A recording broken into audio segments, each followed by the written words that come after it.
박경수의 아침 저널 2부 화요일에는요. 검찰 안팎의 얘기를 짚어봅니다. 서초동 25시. 오늘은 뉴데일리의 법조 취재기자 전화 연결해서 얘기 나눠보도록 하겠습니다. 박아름 기자가 전화 연결되어 있습니다. 박 기자 안녕하세요. 네, 안녕하세요. 예, 오늘 이제 윤석열 검찰총장에 대한 이 법무부 두 번째 이 징계위원회가 열립니다. 네. 뭐 여러 가지 논란이 있을 것 같지만 오늘 좀 징계위원회에서 진전 어느 정도까지 될 걸로 예상하나요? 오늘 징계위는 증인신문 윤 총장 측 최종 진술에 이어 의결까지 전부 마무리 짓겠다는 계획입니다. 예. 그러나 순조롭지는 않을 것으로 보입니다. 우선 윤 총장 측은 회의 시작 직후 일부 징계위원들에 대한 기피 신청부터 제기할 것으로 보이는데 정한중 위원장과 이용구 차관이 윤 총장에 대한 징계가 청구된 11월 24일 그 이후 징계위원으로 임명된 부분이 문제입니다. 예. 그래서 이제 두 사람은 각각 징계위원회에서 사퇴한 고기영 전 법무부 차관과 외부위원 대신 임명됐는데 검사징계법에 따르면 징계위원이 부득이한 사유로 직무를 수행할 수 없을 경우 예비위원이 그 직무를 대리해야 합니다. 즉 새롭게 임명된 정 교수와 이 차관이 아닌 기존 예비위원 중에서 두 자리를 채워야 한다는 게 윤 총장 측 입장입니다. 예. 그러면 윤 총장 측에서 낸 기피 신청이 기각되면 어떻게 되나요? 말씀대로 기피 신청을 즉각 기각할 가능성도 큽니다. 예. 그러나 증인신문이 관건입니다. 지난 기일에서 8명을 증인으로 채택했는데 이중 뉴욕 법무부 감찰관, 손준성 대검 수사정보 담당관, 신재철 검찰국장, 박영진 울산지검 부장검사가 오늘 출석하겠다고 의사를 밝힌 상태고 한동수 대검 감찰부장도 출석 의사를 밝힌 것으로 전해집니다. 예. 5명에 대한 신문만 하더라도 상당 시간 할애될 것으로 보여서 물리적으로 오늘 결론까지 내기에는 시간이 부족하지 않을까 싶습니다. 윤 총장 측이 이 증인들에게 반대 신문을 할 수 있느냐 이 부분을 놓고 이제 공방을 벌였었는데 이건 어떻게 됐나요?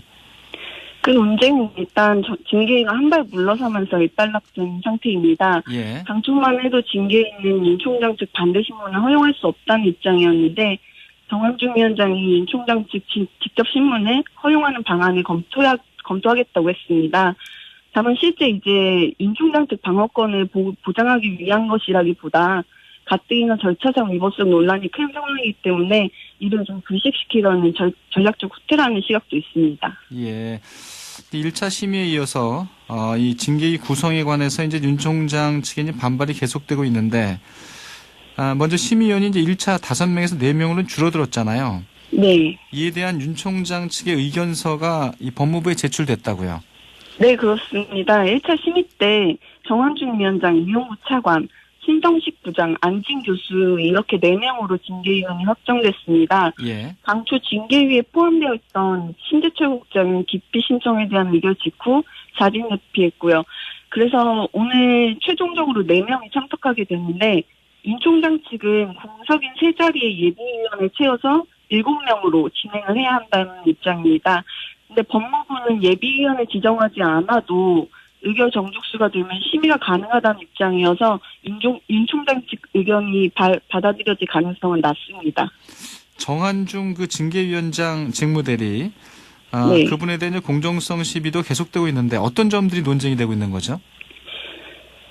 이제 문제는 정한중 위원장이 법무부 피감독기관이죠.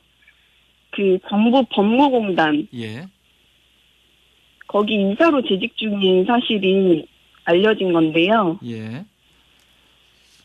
그래서 이제 추미애 장관의 영향력을 받는 자리에 있는 사람이 그 수장관의 대신에 징계위에 참여하면 그 의사를 그대로 따를 가능성이 높다는 게 문제로 거론됩니다. 그러니까 결국 법무부 피감기관의 이사로 재직 중이기 때문에 이 법무부 장관의 의중에 따라서 징계위원회를 진행할 것이다 이런 이제 예상인 거네요. 네, 그렇습니다. 그러니까 윤 총장 측에서는 전반적으로 이 절차적인 공정성 문제를 제기하면서 맞서고 있는 건데 이런 내용이 어느 정도나 좀 수용될 것으로 예상이 되나요?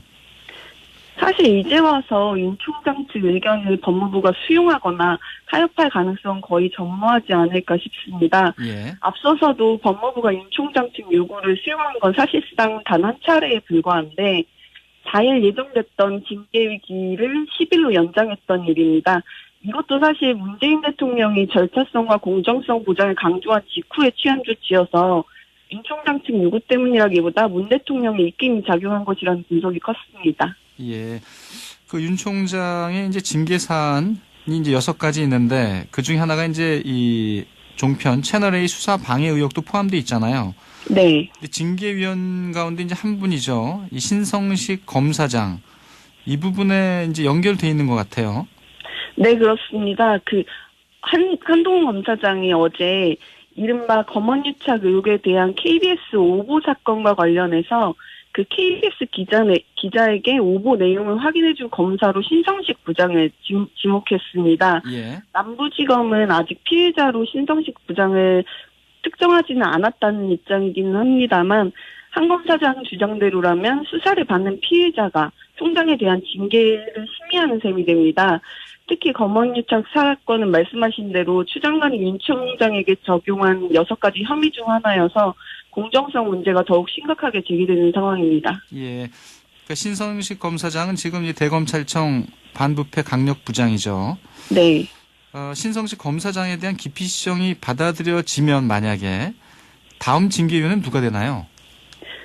지금 현재로서는 신 검사장을 대신할 예비위원 자리에 예. 신정부 성향의 이문정 대검 감찰정책연구관이 포함됐다는 말이 나오는 상황이어서 이 역시 정치적 편향성 논란이 조심스럽게 제기되고 있습니다. 이문정 검사. 네. 이문정 검사는 이미 많이 이 검찰 개혁을 강도 높게 주장해온 네, 인물이니까요. 그렇습니다. 예. 어쨌거나 뭐 여러 가지 이 공정성 또 절차의 문제를 놓고 오늘 상당히 치열한 공방이 오갈 것 같은데. 네.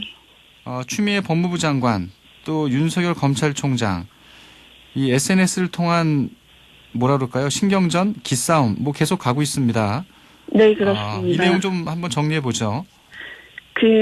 우선 윤 총장은 예. 징계위 직전인 어제 본인의 카카오톡 프로필에 영어로 become and strong, 침착하고 강하게라는 뜻의 메시지를 게시했는데 영문으로 써 있었군요. 네, 영어로 써 있었습니다. 기존에는 아무것도 문구가 없었고요. 일단 적은 이 문구는 미국 작가 해밍웨이의 소설 노인과 바다에 나오는 대사입니다. 바다에서 청새치와 사투를 벌이는 노인이 자신을 격려하면서 하는 말인데 예. 이를 두고 일각에서는 윤 총장이 총장직에서 물러나지 않겠다. 징계위 이후 소송전까지 불사하겠다는 의지를 표출한 것 아니냐라는 관측이 따르고 있습니다.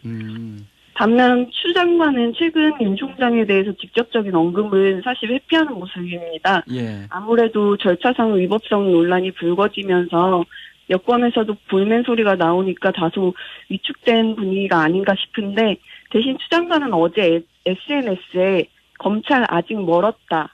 깨시민이 감시해야 한다는 등의 글을 올리면서 우회적으로 윤 총장에 대한 중징계 의지를 나타낸 게 아니냐라는 해석이 있습니다. 예. 윤석열 총장의 이 카카오톡 프로필이 영어로 돼 있는데 이 침착하고 강하게 네. 해밍웨이 소설 노인과 바다에 나오는 이 내용이군요. 네, 그렇습니다. 예. 여러 가지 시사하는 부분이 있지 않나 이런 생각이 드는데 예. 끝으로 말이죠. 요 얘기는 좀 해야 될 것 같습니다. 이 조두순 사건이 워낙 이 국민적인 충격을 많이 줬고요. 네. 지난 주말에 이제 출소를 했잖아요. 네. 이제 만기 출소를 했는데 이제 거주지 주변이 상당히 좀 혼란한 것 같고요. 네. 주민들도 이제 여러 가지 면에서 걱정도 되고 네. 또 외부에 또 시선이 집중되니까 부담스럽기도 하고 한데 이런 것 때문에 이 보호 수용제 얘기가 좀 나오는 것 같은데 이게 어떤 얘기인가요? 보호 수용제는 재범 위험성이 높은 강력 범죄자가 출소 후에도 일정 기간 국가관리시설에서 생활하도록 하는 제도입니다. 예. 쉽게 말하면 격리를 시키는 건데요. 다만 이미 처벌받은 사람을 보호시설에 재수용하는 것이기 때문에 이게 인권 침해다, 이중처벌이다라는 비판이 꾸준히 제기됐습니다. 예. 실제 이와 비슷한 보호감호제가 1980년에 도입됐다가 이중처벌 논란으로 2005년 폐지된 바 있습니다. 알겠습니다. 워낙 또 관심이 큰 사안이어서요. 마지막으로 한번 짚어봤네요. 예, 네. 오늘 얘기 여기까지 듣죠. 고맙습니다. 네, 감사합니다. 서초동 25시 뉴데일리 법조 취재기자죠. 박아름 기자였습니다.